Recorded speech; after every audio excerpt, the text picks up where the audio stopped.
Okay, the seventh chapter is equilibrium. In the standard level, there will be two parts, dynamic equilibrium and position of equilibrium.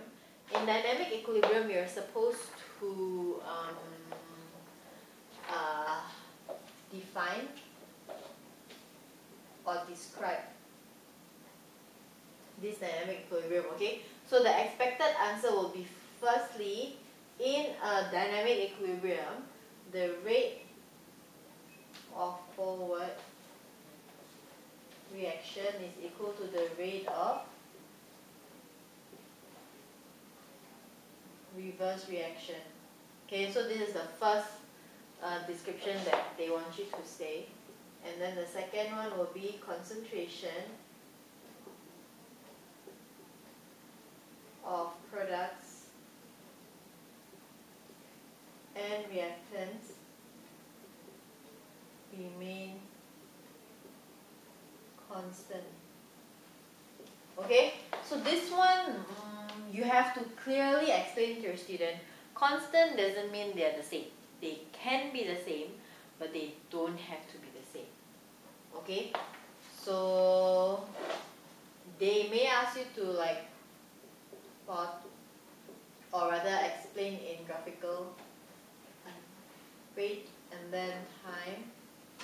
Okay.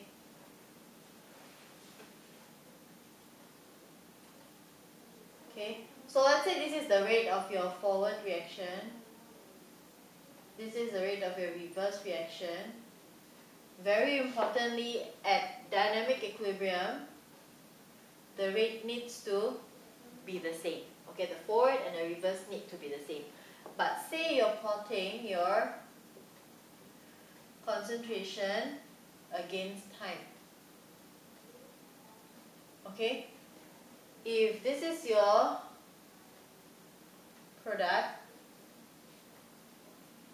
and this is your reactant, okay, the graph can look like that.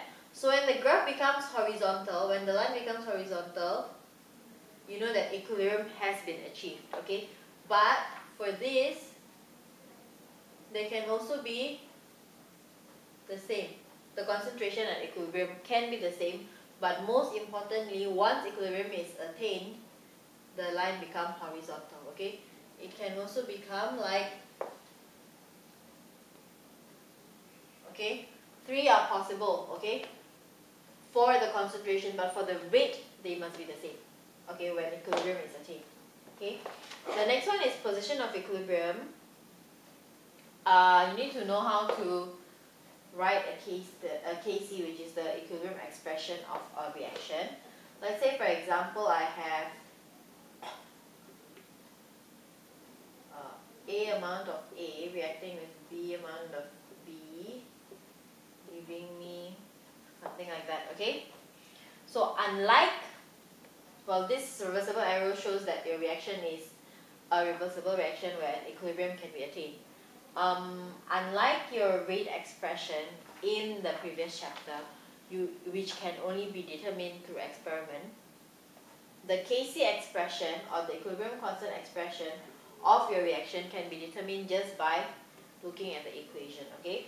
So it will be a ratio of the concentration of the product brought to the power of the stoichiometric coefficient over the concentration of the reactants to the power of their stoichiometric coefficient. Okay, so remember that this must be concentration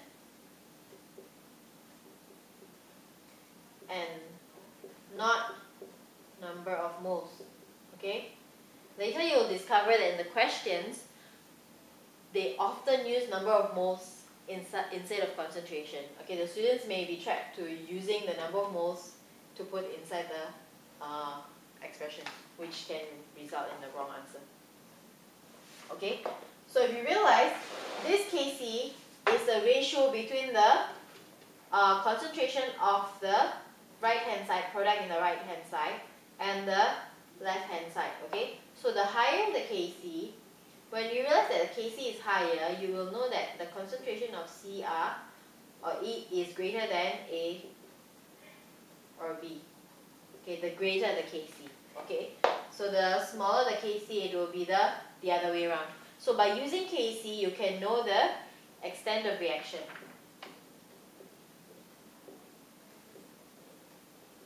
Okay, so the higher the Kc, you will know that the reaction is favored towards the right or towards the product, and if the Kc is small, you know that the reaction is favored more towards the reactant. Okay, or we can say that when Kc is really high or a lot greater than 1, you can say that the forward reaction almost go to completion. But if Kc is really small or a lot smaller than 1, you can say the forward reaction almost doesn't go. Okay, then there will be this principle, Le Chatelet's principle, or where you can discuss the position of equilibrium and how it is affected by a number of factors, namely temperature,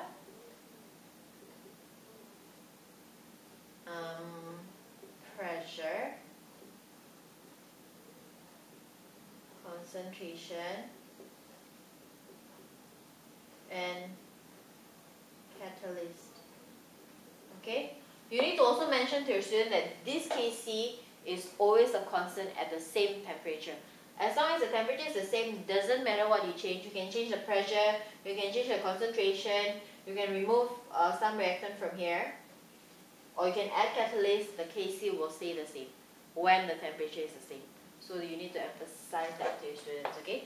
If you realize though, these 4 factors are almost the same as the factors that affect the rate of reaction.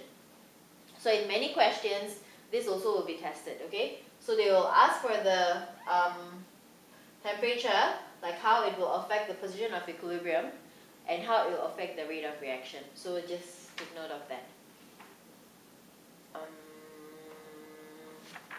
You also need to know, or rather need to explain to the student about the 2 industrial processes which involves dynamic equilibrium, which is Haber process in the formation of for the formation of ammonia, and contact process, which is the formation of sulfuric acid. Okay, so in this, you have to teach your students what is the optimum temperature and pressure, which will give the highest yield of product, which is the ammonia, and in this case it will be SO3, which is a part of contact process. Okay, so but in actual fact, they do not use this combination of temperature and pressure that will give highest yield of ammonia, and there will be a reason. Okay, because that's because of the kinetics. So you need to explain that also to the students.